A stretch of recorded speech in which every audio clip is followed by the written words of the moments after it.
Veo las caras de los que están en la sala y mucha presentación no hace falta, ¿no? Porque, como dicen en Cádiz, sois gente conocida. Pero Quique Tapias ingresó con 4 de los que estamos aquí en la Escuela Naval Militar de Marín el año 67 y tras salir, perdón, ingresó en el 62 y salió el 67. Y luego estuvo embarcado, como estuvimos casi todos de las fuerzas de navío por ahí, mandó el Dragamina suya en Palma, se hizo especialista en electrónica y analista de sistemas, fue profesor de la ETEA en Vigo también, su Vigo natal, y ha publicado, aparte de su tesis sobre López Pintado, un libro que es como vidas paralelas, ¿no? Entre Colbert y Patiño. Colbert es el padre de la Marina francesa y Patiño es el que le plagia varias de las ordenanzas de Colbert. Y por cierto, el que escogió Ferrol como sitio para departamento marítimo era el Colbert belga, que ahora no me acuerdo el nombre, el conde Van Eyck. Después ha escrito también este libro que vamos a presentar hoy de Don Fadrique de Toledo y Osorio. Es curioso porque no hay nada que nos guste más a los que andamos en este mundillo de la historia que nos citen, ¿no? Eso es mejor que te paguen una cena en Jorge, mucho mejor. Y aquí Quique pone bibliografía, Blanco Núñez, José María, ya está. Yo ya me quedo feliz para toda la vida. Porque es verdad que una de las cosas más importantes cuando en la universidad nos enseñan a investigar es que des todas las fuentes. Nadie inventa nada. El otro día hubo aquí en Madrid la presentación de un libro de un señor muy famoso que se permitió el lujo de hacer un libro de historia de España así de gordo. Estaba el TUT Madrid ahí en la fábrica de tapices y lo presentaba el secretario de la Real Academia de la Historia. Pero el libro no tenía ni una sola cita a pie de página ni bibliografía. Y el que lo presenta lo puso verde. O sea que hay mucha gente que dice, no, es que lo obligado es saber lo que han escrito antes que tú, y después tú meter tu pluma y decir lo que tú has encontrado o lo que has encontrado de nuevo. Como él tiene preparado un magnífico PowerPoint y yo ya no voy a decir nada más. Decir que bienvenido a esta Real Liga Naval Española, que you have the floor.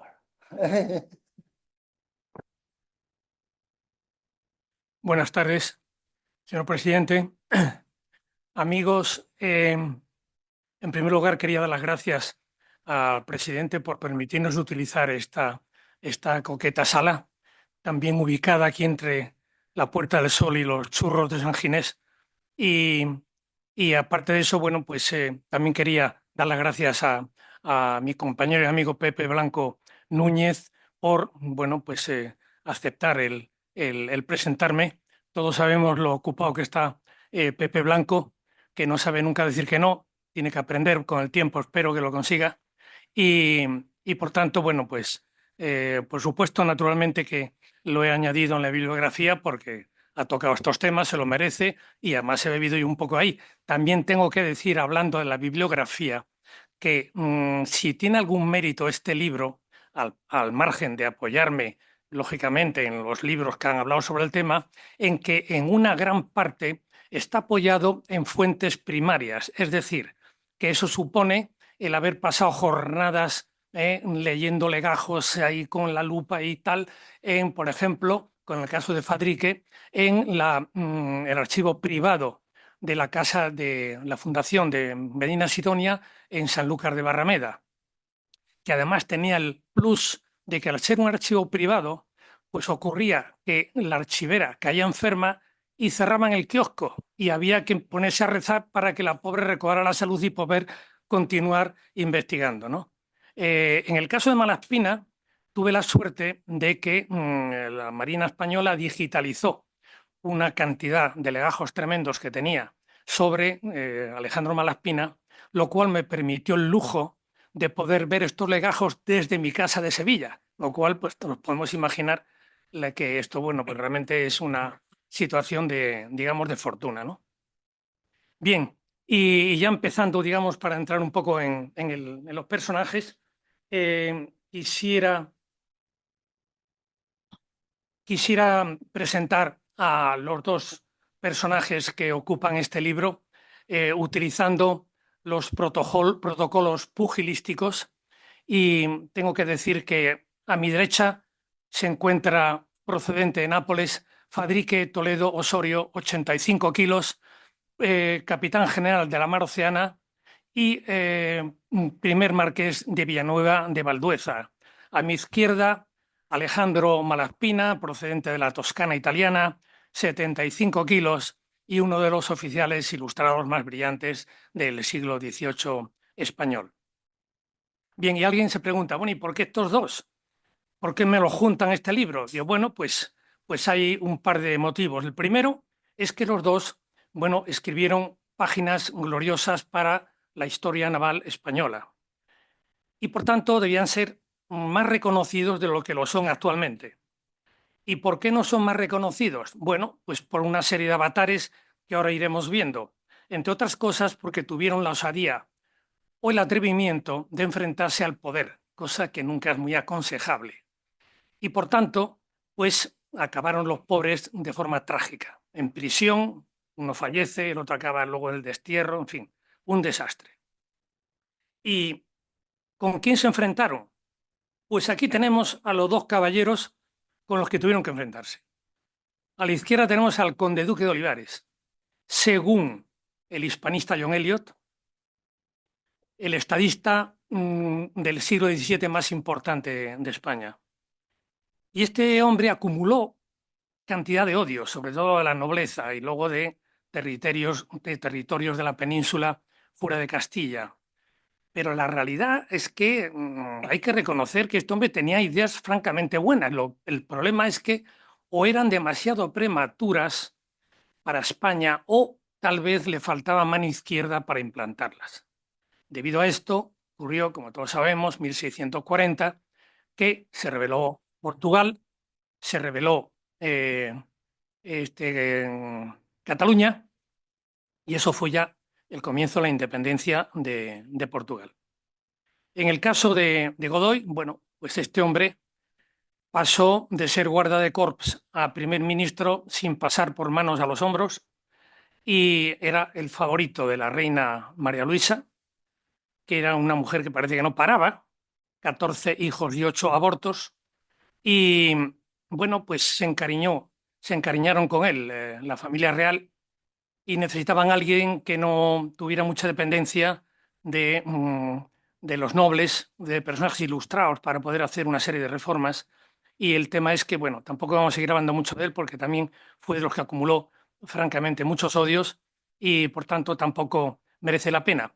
Pero claro, Malaspina se enfrentó a él y acabó en prisión, en este caso en La Coruña, en la isla de San Antón de La Coruña.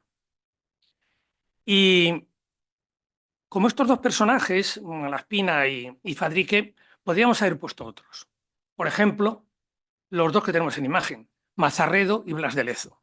Son dos personajes, Mazarredo concretamente, uno de los oficiales de marina más brillantes del siglo XVIII, pero que sin embargo tuvo la desgracia de aceptar un ministerio de marina de José Bonaparte, fue tachado afrancesado y ya su nombre perdió realmente mucho de, digamos, el prestigio que podía tener. En el caso de Blas de Lezo es un poco diferente, pero también sabemos, el hombre ya todos lo conocemos, manco, cojo, tuerto, fue la bestia negra de los ingleses y con acierto a la corona lo mandó a Cartagena de Indias cuando se sabía que los ingleses trataban de ocuparla. Hizo unos preparativos que fueron cruciales para poder conseguir la mayor derrota que tuvo la Armada inglesa en su historia. Y lo que pasa es que este hombre muere al final de la batalla por una herida que se le infecta. Encima lo involucran en un asunto de contrabando del que luego salió indemne porque no era inocente. Pero bueno, aparte de eso, se suman unos informes malos del teniente general Eslava, que era su jefe inmediato, que colocaron poco antes del ataque, con el que no se llevaba para nada bien y no se ponían de acuerdo. Y este fue el motivo por el cual todos los honores y la gloria se la llevó el teniente general Eslava. Y por contra, pues Blas de Lezo quedó también ahí oscurecido hasta que poco a poco consiguieron, bueno, pues volver, reverdecer, digamos, sus laureles, le dieron un condado y hoy en día ya no digamos, tiene publicaciones a barullo, biografías suyas, por otro lado tiene estatuas en Cádiz aquí, tiene nombres de calles, etcétera, etcétera, etcétera. Bien, pero antes de pasar aquí, quería comentar que, aparte de las fuentes primarias que comentaba antes en la documentación para formar el libro, también hay que decir que conforme se van viendo estos dos personajes, en el libro nos ocupamos de, lógicamente, centrar el personaje y dar un repaso a la historia política del momento, en el sentido de que con Fadrique, bueno, pues veremos sobre todo el primer tercio, primera mitad del siglo XVII, Felipe III, Felipe IV, y con Alejandro Malaspina pues veremos ya con los Borbones pues la parte de Carlos III y Carlos IV. Y visto esto, vamos a empezar a comentar algo rápido sobre el caso de Fadrique. Fadrique crece dentro de una familia con una saga naval, como pueden ser los Núñez de Ferrol, en el que, bueno, su padre era el capitán general de las galeras de Nápoles, por eso nace en Nápoles, pero es que su abuelo había sido virrey de Cataluña, virrey de Sicilia, capitán general de la mar, fue el que conquistó el peñón de Vélez de la Gomera en el estrecho, que era un nido de piratas y que, bueno, pues de ahí salían cantidad de racias hacia las costas españolas. Y en fin, bueno, además su hermano también fue capitán general de las galeras de España, como su padre un poco más tarde. Y claro, en aquella época el ser segundón no era muy bueno. Lo bueno era ser un primogénito que se llevaba todo, mayorazgo, la casa, que encargaba de la casa de Villafranca, etcétera, etcétera, que además era duque de Fernandina. El caso de Fadrique, como era segundón, pues tenía que elegir o bien la iglesia o bien las armas. E inicialmente pues decide que va a elegir la iglesia y en vista de lo cual, por eso pongo en la pantalla la fachada de la Universidad de Salamanca, como sabemos la más antigua de España, siglo XIII, y decide estudiar cánones.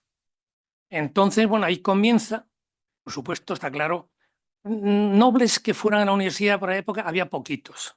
Y por supuesto no tiene nada que ver un noble estudiante con un cualquiera estudiante. Las diferencias eran enormes. El tema es que, estando estudiando en la universidad, a su padre lo nombran capitán general de las galeras de España y en ese momento, piensa que tal vez la Marina podía ser, aprovechando ahora que su padre estaba ahí de jefe, y cambia el camón y decide pasar a las órdenes de su padre.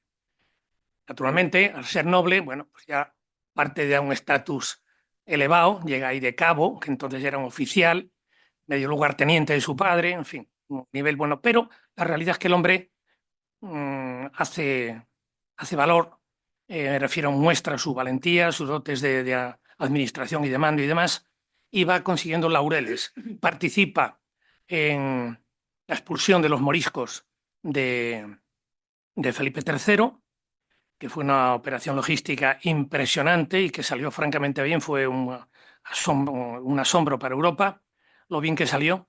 Y luego participó también en la toma de las plazas africanas de Larache y la Mámora, que eran nidos de piratas, corsarios y holandeses, que era el enemigo de entonces, el enemigo grueso, digamos, ¿no? Flandes, que no solamente era por tierra, también era por mar. Bien, es el motivo por el cual presenta aquí las galeras, que era un poco su modus vivendi. Y en 1617 va a conseguir la Capitanía General de la Armada del Mar Océano, que era, bueno, pues como India puede ser aquí, el almirante de la flota. De modo que, bueno, a partir de ahí, pues ya participa en una serie de batallas importantes. Este es un cuadro que tenemos en el Museo Naval de Madrid que refleja un combate de un convoy enorme que atravesaba el estrecho y Fadrique, con su agrupación naval que tenía en Cádiz, esperaba unirse con dos agrupaciones navales que venían de Lisboa y del Cantábrico para hacer frente, porque realmente, ya digo que esta flota era muy numerosa y la escolta eran 21 buques. Él tenía nada más que 10, 8 grandes y dos faluchos. De modo que al final, ¿qué ocurre? Pues que no llegan las otras escuadras. Pero este hombre nos arredra y en plan kamikaze se mete con sus 10 embarcaciones por el medio de la otra. Bueno, en resumidas cuentas, consigue un resultado brillante, un de barco, se apresa a otros y llegan con todos los días más o menos desbaratados, pero llega a puerto con lo suyo, con lo cual pues no deja de ser un hecho heroico. La flota holandesa siguió rumbo, como ellos pretendían, pero se les hizo daño y Fadrique quedó francamente bien. De todas formas, el hecho más glorioso y renombrado de Fadrique fue el que corresponde a este lienzo que tenemos en imagen, que es un cuadro que se encuentra ahora mismo en el Museo del Prado. Una de las brillantes ideas del conde duque de Olivares, que quería mostrar la grandeza de España, fue el llamar a los mejores pintores que había en España a crear 12 lienzos con victorias y batallas resonantes y plantearlas, presentarlas en el Casón de Buen Retiro, que era donde recibía el rey a los embajadores y visitas ilustres. Y, y bueno, pues este era uno de los cuadros que adornaban este Consejo de Reinos. Este es un cuadro de Maino. Maino era profesor de dibujo de Felipe IV. Y bueno, pues aquí vemos al conde duque Olivares, al rey, a Fadrique. Pocos generales pueden presumir de encontrarse en dos cuadros del Museo del Prado, en cuadros, digamos, de categoría. Este es uno. Y el otro es el que tenemos en imagen.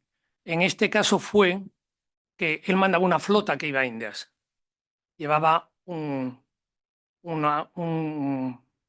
destino secreto que era, a la vez que pasaba por las pequeñas Antillas, tratar de desalojar de ella a varios intrusos, corsarios piratas franceses e ingleses que se habían asentado allí. España no podía controlar todo, era imposible. De modo que tenía una serie de lugares que los tenía medio abandonados. Igual que pasó con Jamaica, que Jamaica entraron los ingleses porque realmente España no tenía prácticamente gente. Bueno, pues, ¿qué ocurre? Pues este fue el resultado de una de las dos islas, concretamente San Cristóbal, Kitts para los ingleses, y Nevis, Nieves para los españoles, las dos islas que consiguió, digamos, limpiar de corsarios y piratas. ¿Qué ocurre? Que no dejaron ningún tipo de personal y a los pocos meses estaban ocupados por los mismos. Que eso fue algo que se trató de paliar luego en el futuro, pero en fin, en este caso tampoco sirvió para mucho. ¿Y con quién se enfrentaron estos hombres? Bueno, pues concretamente en el caso de Fadrique, aquí tenemos a Felipe IV y el conde duque de Olivares. Ocurrió que en 1633 una de las bases de la flota del Mar Océano solamente se movía entre Lisboa, Cádiz o Gibraltar, dependiendo de la amenaza. En este caso estaban en Lisboa y, lógicamente, claro, Fadrique vivía allí, pero su familia vivía en Madrid y, por tanto, tenía que mantener las dos casas. Tenía unos pleitos con su hermano mayor y con su cuñado, que era el duque de Arcos, que tenía que pagar una dote de 100.000 ducados a su mujer, que era con la que se había casado, una Ponce de León, y había pagado nada más que la décima parte. Entonces tenía bloqueados todos sus recursos y el hombre no tenía, digamos, para vivir al tener todo esto bloqueado. Y entonces pide permiso a la corona para poder irse a su casa a tratar de solventar estos problemas. Le dan un mes, no le llega, le dan 15 días más, no le llega, le dan 24 horas más, tampoco le llega, le dicen que bueno, que como no vuelva, bueno, que va a tener serias consecuencias. Él se empecina en que él no se mueve allí, que tiene que solucionar aquello, y bueno, llega un momento en que ya la gota que desborda el vaso de agua, pues finalmente, ¿qué ocurre? Bueno, pues que lo llevan a juicio, lo meten en prisión, concretamente en Santa Olalla, en la prisión, en el castillo que tiene allí eh, en Santa Olalla, y de allí pasa luego, va a morir a su casa una vez que enferma y le permiten, digamos, el regresar.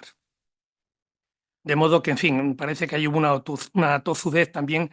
Lógicamente, la corona, como es lógico, tenía que dar un aviso a los navegantes. No podía permitir que, por muy importante que sea la persona, que permita una deslealtad que se podía, digamos, transmitir a futuras generaciones. Y de hecho se va a crear a partir de ese momento una junta de obediencia para que cualquier caso de este tipo fuera sancionado pues de igual forma, ¿verdad?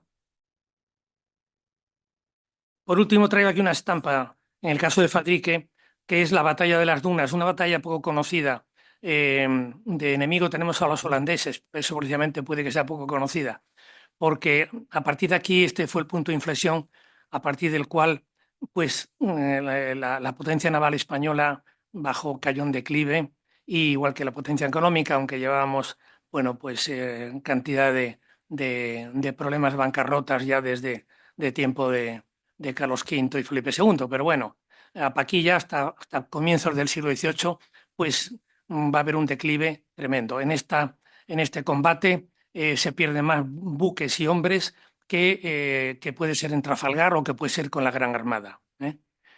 Bien, y ya pasamos a Malaspina. Malaspina nace en familia noble, su padre era el marqués de Mulazo en la Toscana, y de joven su madre era pariente de un ministro que estaba en la virreinato de Sicilia, de modo que de joven ya se traslada a Sicilia, a Palermo concretamente, donde hace los primeros estudios, y de ahí lo mandan ya a el colegio que vemos abajo, la fachada es del Colegio Clementino. Ahí iba la creme de la creme italiana en aquel momento. Toda la nobleza estudiaba allí.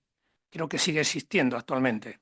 De hecho, ahí se encuentra con figuras de la Marina Española como Gravina, que también procedía de familias italianas, y que, bueno, pues que estaban en aquellos momentos en estudio.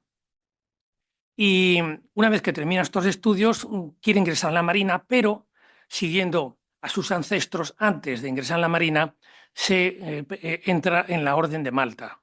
La Orden de Malta, como tenemos el caballero de la imagen, se dedicaba, era el freno que tenía, digamos, la cristiandad en medio del Mediterráneo, en la isla de Malta, al sur de Sicilia, para frenar los ataques berberiscos y turcos que asolaban nuestras costas.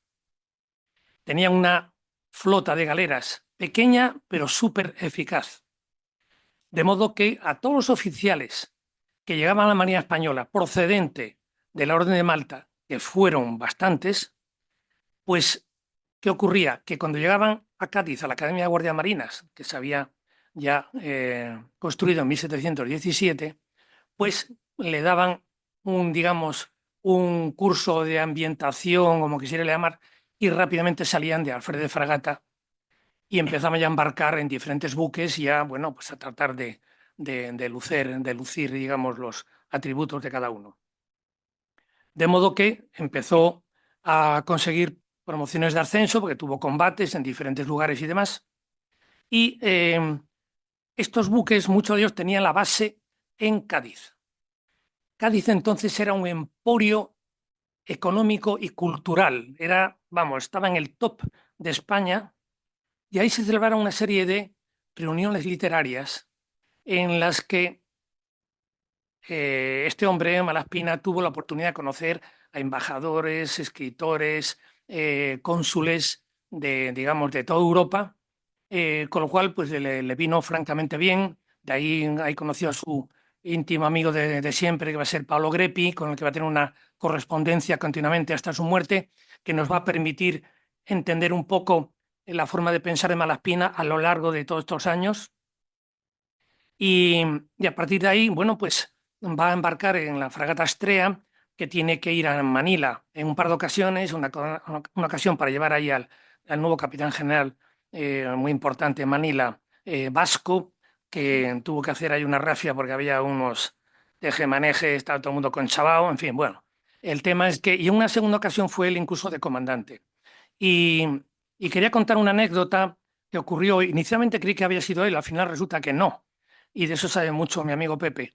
La fragata Venus llega a Manila, como la estrella de este hombre, y al capitán general de Manila no les ocurre mejor cosa que mandarle a Carlos III un regalo que él había recibido de un gerifalte asiático, que era un elefante que bueno, tenía 5 años y medio, pero claro, el hombre medía 1,90 y tantos. Nos podemos imaginar lo que podía pesar. Y en una fragata que hay que tener cuidado con los pesos y todo este tipo de cosas, pues me imagino que no se habría quedado nada tranquilo una navegación de este tipo con un elefante que en cualquier momento podía salir corriendo y montar ahí un kiosco tremendo. Afortunadamente el viaje no hubo problemas, llegó a puerto sin problemas, pero luego llega a San Fernando, en la isla, y al hombre, hasta Mazarredo, el que vimos hace un rato, que entonces era, bueno, pues era un oficial, una fragata o navío o lo que fuera, y le dicen, oiga, que tiene que coger el elefante y se lo lleva a la corte, para enseñárselo al rey a Carlos III. La corte se encuentra actualmente en la granja de San Ildefonso. Imagino la cara de Mazarredo cuando ve el bicho aquel. Menos mal que le habían dejado unos asiáticos que, bueno, pues eran los que le daban con la varita, le daban el pienso, lo que fuera, y más o menos pues lo llevaban. Claro, en aquella época la gente, por todo el recorrido que podían hacer hasta la corte, no habían visto un elefante en su vida. Cuando veían un elefante, todo el mundo quería tocarlo y no sé qué. Y ya cuando el elefante barritaba, por cierto, recuerdo, la vaca muge, el elefante barrita. Lo digo porque lo juega al trivia o lo que sea, es importante porque sale a menudo. Eh, bueno, pues aquellos se montaban unos kioscos tremendos. Llega a Écija, en Écija hay un zapatero que le tiene que hacer unos botines con 3 pares de suela, porque ya parece que las pezuñas las tenía un poquito tocadas, para que llegara a puerto final sin problemas. Y bueno, finalmente, en 41 días, en una cuaresma, llega a la granja San Ildefonso, toda la corte se rodea allí, tal y cual. Al elefante le ponen unas sedas naranjas con cascabeles para que fuera todo como mucho más llamativo y demás. Y los asiáticos consiguen adiestrarlo para que delante del rey el elefante se ponga de rodillas. Bueno, aquello ya fue un asombro, una cosa impresionante, ¿no? El impacto que causó. Y después, como los reyes recibían periódicamente pues, animales exóticos y demás, parece ser que había una especie de zoo en Aranjuez. De hecho, fue donde pasó el resto de sus días nuestro querido elefante, hasta que muere y el conde de Florida Blanca, entonces en el gobierno, decide que se le diseque. ¿Eh? Y bueno, pues ahora lo tenemos en el Museo de Ciencias Naturales de la Castellana, ¿eh? Ahí luciendo tipo, y parece ser que es el único elefante indio disecado que se encuentra, digamos, en Europa. ¿Eh? A la izquierda tenemos a Carlos III, como ya hemos visto, cazador, su escopeta y tal, y que parece que también le gustaban bastante los animales. Bueno, pues estamos en la época de, a mediados del siglo XVIII, tenemos la suerte de que los franceses quieren hacer un estudio del grado meridiano, necesitan ir a Ecuador para ver a ver cuánto mide un grado allí y de esta forma comprobar con otros que hacían otros estudios por Laponia, comprobar si efectivamente la Tierra estaba achatada por los polos, como decía Newton, o estaba achatada por el Ecuador, como decía Cassini. Y por tanto, España, claro, estábamos en el Ecuador, dio permiso, pero dijo, tienen que ir con ustedes un par de oficiales de Marina. A esto los tuvieron que ascender de grado para no llevarlos como becarios y Jorge Juan y Antonio de Ulloa se unieron a esta expedición, con lo cual consiguieron, bueno, pues ambientarse científicamente al nivel de estas gentes y con esto consiguieron, bueno, pues un plus que aprovechó la Marina luego para conseguir ir mejorando nuestro estatus. La ciencia en España había perdido muchos codos respecto a Francia e Inglaterra. Y era el momento en el que, bueno, pues los ingleses y franceses habían empezado con hacer expediciones de exploración, también de asentamiento, con el caso del capitán Cook y el caso de los franceses Bougainville o del conde de la Perús.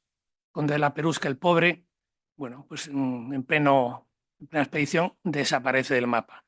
Menos mal que esta gente que vuelve a pasar a Malaspina, conforme van pasando por puertos, van enviando a casa todo lo que han ido consiguiendo, con lo cual, bueno, pues gracias a la expedición de Conde de la Perú se pudieron salvar mucha información, ¿no? A la derecha tenemos a Antonio Valdés, uno también de los mejores ministros que tuvimos en el siglo XVIII. Yo diría que con Patiño y el Marqués de la Ensenada fueron tres de los puntales del desarrollo de la manía española en el siglo XVIII, que pasó de la nada prácticamente a llegar a igualar a la Marina francesa. Los ingleses estaban muy por delante. Pero bueno, y tenemos que Malaspina, en la vuelta al mundo que consigue dar después de pasar por Manila y demás, piensa que con todo lo que tenemos en América, tenemos mucho más motivos que franceses e ingleses por poder realizar una expedición científica, sobre todo cartográfica. Y claro, con todo el comercio que realizamos con América, él estuvo, ya lo pudo comprobar luego en sus carnes, que las cartas no tenían la digamos, precisión que se debería.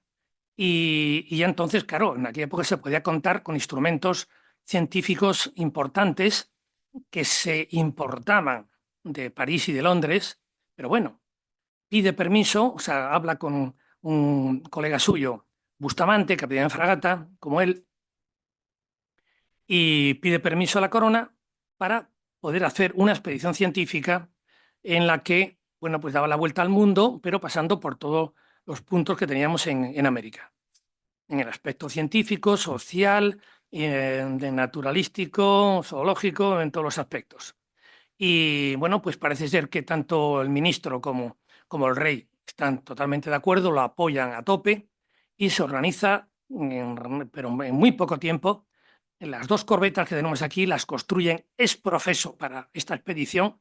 Son corbetas de 300 toneladas y que tienen unas bodegas más grandes de lo normal, precisamente para poder acumular todos los trabajos científicos que van a ir desarrollando.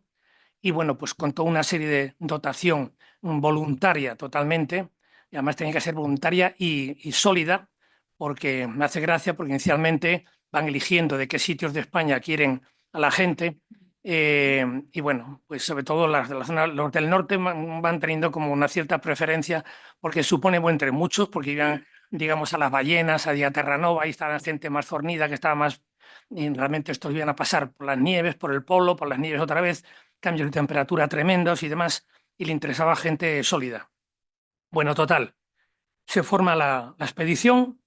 eh, Aquí tenemos a su compañero Bustamante, concretamente ahí tenemos a la Atrevida, era la Atrevida y la Descubierta, las dos corbetas, en un paso cerca del Cabo de Hornos, ya con hielos por medio.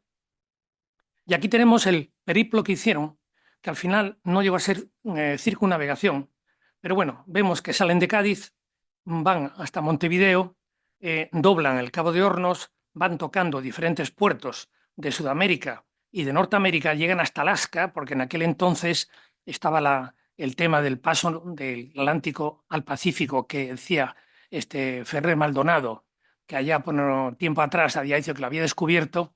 Había pasado Cook, habían pasado los franceses, ahí no habían encontrado nada, pero Rey dice, ya que está allí, comprueba a ver si lo encuentra. No lo encontró, no existe.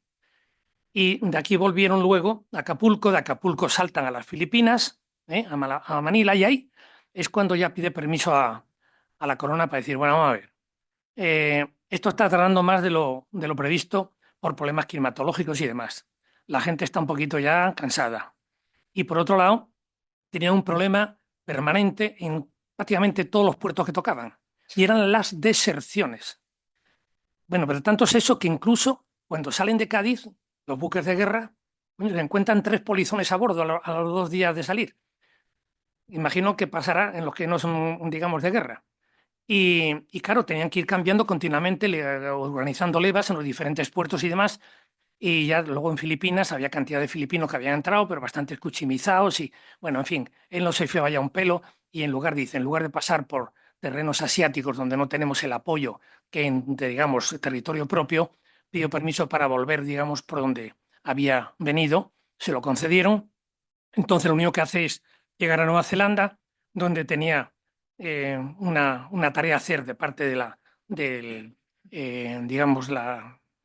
digamos, el centro, el Comité Científico este de París, la Academia de las Ciencias de París, sobre la medida de la gravedad en aquel punto, para ver también el tema de, ya, digamos, del tamaño del globo. Y de Nueva Zelanda pasaron a Sídney, donde se habían asentado los ingleses poco antes, donde habían llevado a sus presidiarios que ya no les permitían llevarlos, digamos, a las 13 colonias, a la zona americana. Y de ahí saltaron al archipiélago de las Tonga, a la isla Babao, que la había descubierto el gallego Mourelle, que estaba entonces en San Blas, cerca en Nueva España, y que querían tomarla para, digamos, en nombre de España. Efectivamente llegan allí, aquello era un paraíso tremendo. Uno de los oficiales dijo, yo aquí me vuelvo luego. El cacique lo nombró príncipe por el encantado que estaba del tema. Y finalmente, bueno, pues vuelven pues, hacia Callao, eh, y de Callao, a partir de aquí, se enteran de la Revolución Francesa, toman precauciones, van por separado a las dos naves, pero bueno, en cualquier caso, llegan a Cádiz y lo que se encuentra en Cádiz, Malaspina, no se parece mucho a lo que había dejado. Habían pasado 5 años. Fue la expedición más larga de las que habían organizado franceses y ingleses. Y bueno, ve que realmente no le gusta el gobierno, ve que el Godoy es un inútil, ya habían otros tratados digamos, cambiarlo, pero claro, la cosa estaba complicada. Y también la Marina empezaba a tener problemas. Bueno, total, él, su primera misión, una vez que llegaba, ¿qué era? Pues lógicamente coger los cientos de cajas que tenía, de utensilios, de animales disecados, de todo tipo de experiencias, porque claro, cuando estos embarcaron, ahí embarcaban naturalistas, había uno que venía de Bohemia, tenía todos los zoólogos, había gente de todo tipo que conforme llegaban, como ahora veremos, por ejemplo, aquí tenemos en imagen abajo una tienda de campaña. Estos llegaban al primer puerto, Montevideo, y como es en todos los demás, y nada más llegar, cogían sus tiendas de campaña, las plantaban en tierra, empezaban a bajar sus instrumentos científicos y empezaban a situarse astronómicamente y demás para comprobar que todo estaba pues, correctamente. Normalmente no estaba correcto, porque no tenían los elementos que habían tenido hasta entonces. Y en paralelo, bueno, lo de arriba es un cronómetro marino que había descubierto Harrison poco tiempo antes, y a partir de entonces se podía conseguir la longitud, cosa importantísima en la mar, porque hasta entonces sí la latitud era posible con la polar, pero la longitud no, con lo cual pues tenías una raya, pero no sabías exactamente más o menos con la estima, te podías tener una idea. Ahora ya con el cronómetro podías sacar latitud y longitud sin problemas. Claro, eso le valió para poder sacar unas, digamos, mediciones pues perfectas, ¿verdad? Pero es que yo me pongo en el caso de los naturalistas. En algún tiempo me dio por la entomología y yo me acuerdo que cuando capturaba un insecto nuevo, tal y cual, bueno, se te hinchaban los ojos, tiene una cosa impresionante. Y claro, de ver estos, digamos, naturalistas que llegaban a un territorio que no había estado pisado por, digamos, profesionales como ellos, y se encontraban, bueno, se encontraron casi 500 especies de aves y peces que no habían sido catalogados jamás. Cuadrúpedos, 40 y tantos cuadrúpedos, anfibios. Bueno, claro, pues esta gente debía ser como el que llega a la luna y empieza a descubrir por ahí cosas, ¿no? Y el que dice esto, dice el antropólogo que puede contactar con tribus, que puede incluso sonsacar su modus vivendi, cómo se manejaban y demás. Tenemos abajo los Patagones que ya se había encontrado Magallanes en su tiempo, que ya por entonces habían palabras en castellano, porque claro, estaban cerca de Buenos Aires y por ahí, y había pues una serie de faluchos y gente que se movían por ahí, habían establecido contacto con ellos y, vamos, utilizaban muchas palabras ya en castellano. Luego tenemos, por ejemplo, a la derecha, bueno, pues estas son tribus cerca del norte de América, o cerca de Alaska, en Mulgrave y en Nootka, con un comportamiento social realmente curioso que está explicado en el libro, por cierto. Y bueno, pues todo esto imagino que esta gente tenía que ser algo totalmente que pagarían en oro por poder vivir esta experiencia, ¿verdad? Bueno, pues ya para terminar, decir que bueno, pues Malaspina, como yo digo, una vez que llega a puerto, lo primero que tenía que haber hecho y que de hecho empezó a hacer era decir, bueno, vamos a ver, hay que hacer un memorándum de todo lo que hemos visto, cuadernos de bitácora, corregido por todos, ver las cartas marinas que hemos levantado para cuanto antes ponerlas en servicio, que le facilita el comercio naval, pues para ir, digamos, con mayor seguridad de navegación. Por otro lado, bueno, pues los naturalistas con el jardín botánico y demás, pues tendrían que ir preparando sus cosas y demás, y sobre todo escribir, tenían que escribir mucho.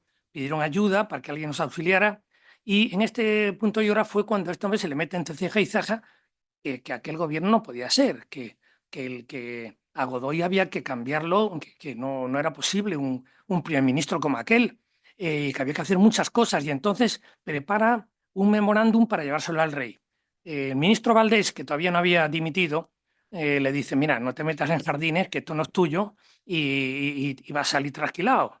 Y bueno, pues el hombre tozudo siguió adelante, y un poco en su defensa diríamos que en una de las cartas que le manda a su amigo Pablo Greppi, le dice, estoy preparando un memorándum para ver si consigo cambiar el gobierno, y le dice, mira, yo sé que como me salga mal me estoy jugando el pescuezo, con lo cual hay que darle la opción de que aparte de tozudo, pues que era un patriota, porque realmente lo mejor para él es mirar para otro lado y seguir con lo suyo y punto.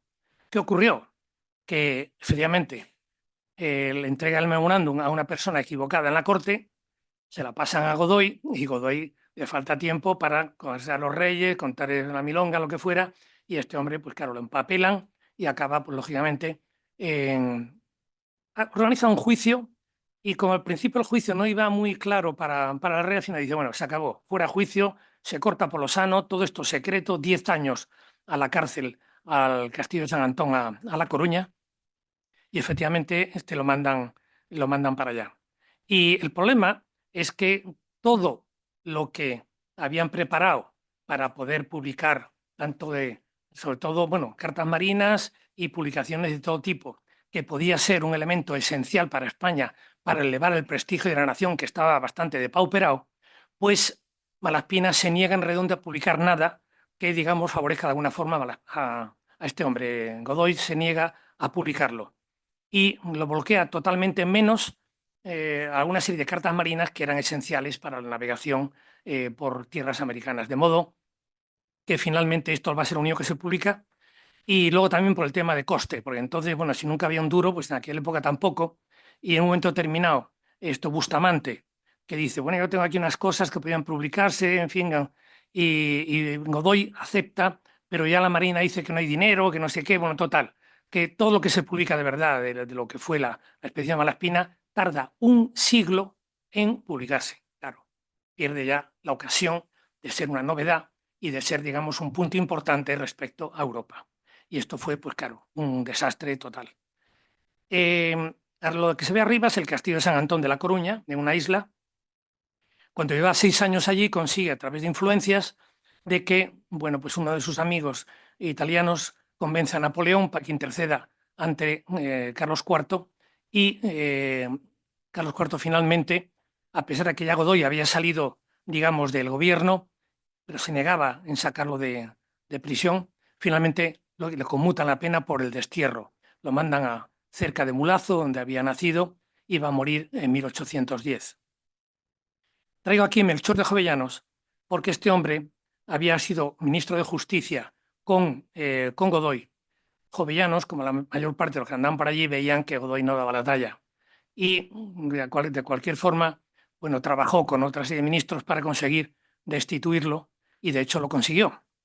Lo que pasa es que el Godoy debía haber encontrado un manual de resistencia o algo parecido, porque enseguida vuelve de nuevo al gobierno, vuelve al primer ministro, y lo primero que hace es mandar a Melchor de Jovellanos, como todos esperábamos, a prisión. Lo manda a su tierra, a Mallorca, al castillo de Belver. Y finalmente aquí abajo lo que traigo es el buque hidrográfico Malaspina, uno de los dos buques hidrográficos más importantes que tenemos, que con lo cual muestra que la Marina realmente nunca se ha olvidado de Malaspina, que es una de las mayores figuras que tenemos en nuestra historia, sobre todo relacionadas con la cartografía y la astronomía. Y ya para finalizar del todo, decir que, bueno, que recomiendo la compra del libro, a pesar de que se nos han quedado los libros por la calle, por ahí en alguna esquina, pero alguno queda. Y primero por su contenido, lógicamente, porque creo que es interesante, por lo menos los que me han contado los primeros que se lo han leído. Y en segundo lugar porque es, como hoy se pide, es ecológico y sostenible. Es ecológico porque está hecho con papel reciclado, y es sostenible porque pesa nada más que medio kilo, con lo cual es el ideal para cogerlo y llevárselo a leer a la cama. Y esto es todo. Muchas gracias.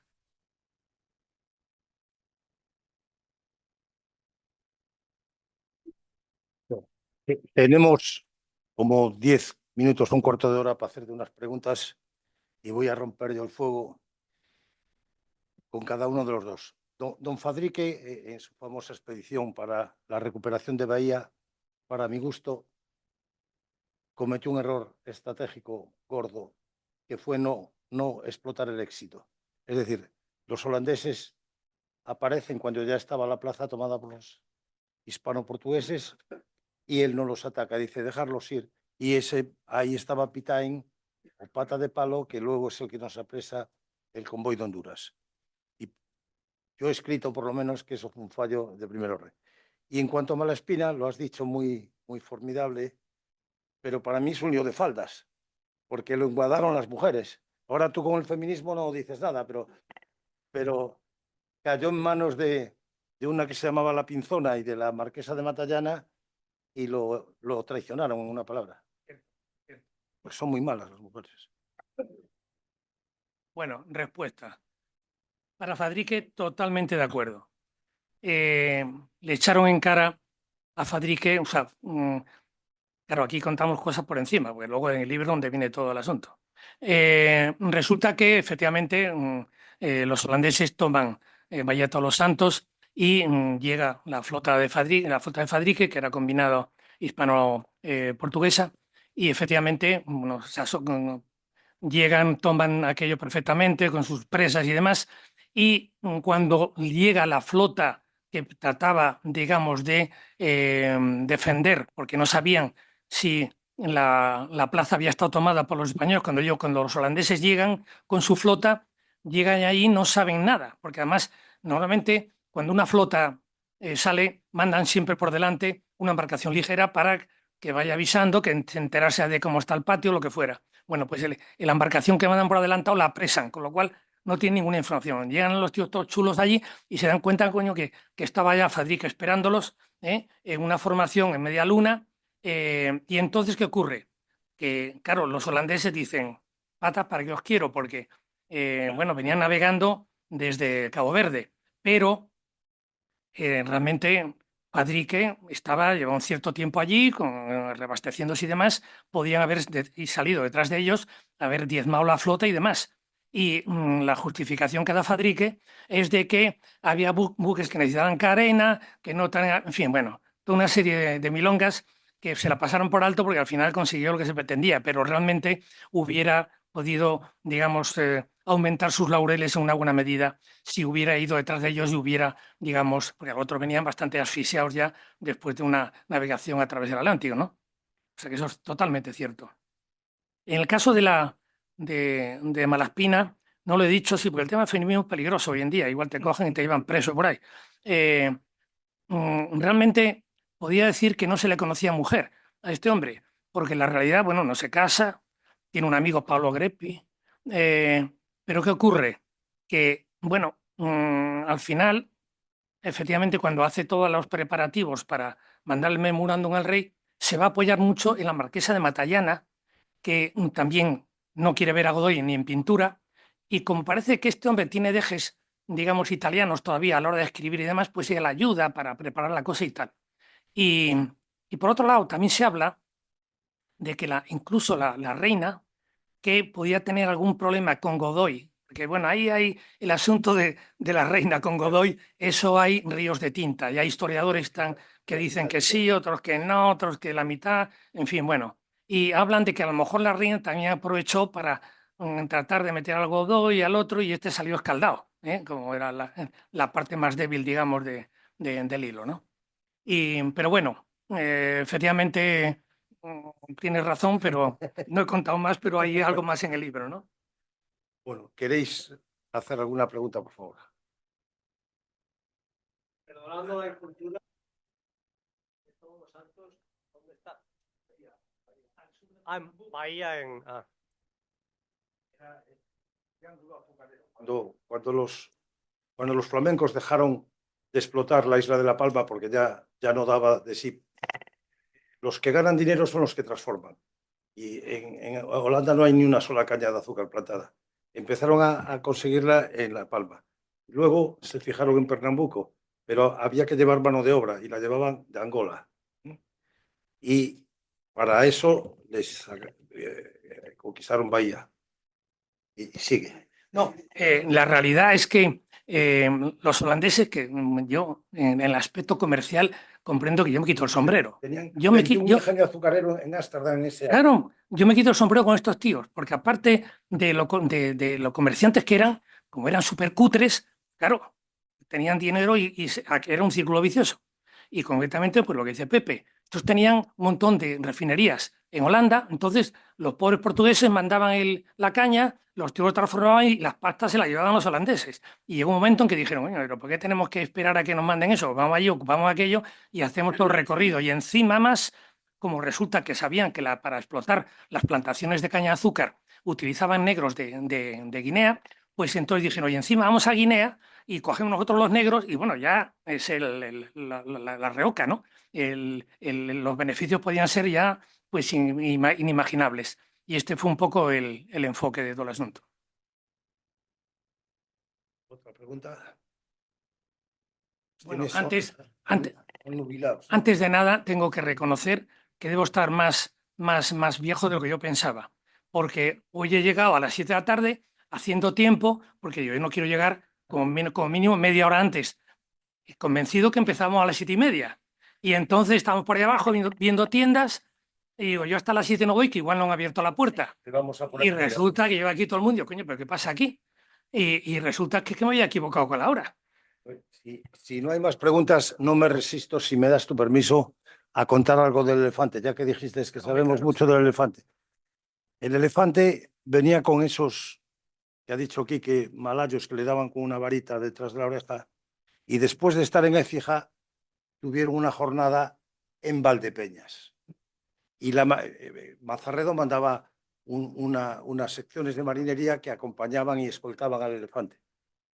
Y al llegar a Valdepeñas, no se le ocurre más a los marineros que meter en una bodega a los malayos que eran maometanos y no habían probado el alcohol en su vida, y la tajá fue de tal que se quedaron idiotizados, no volvieron a recuperar la razón.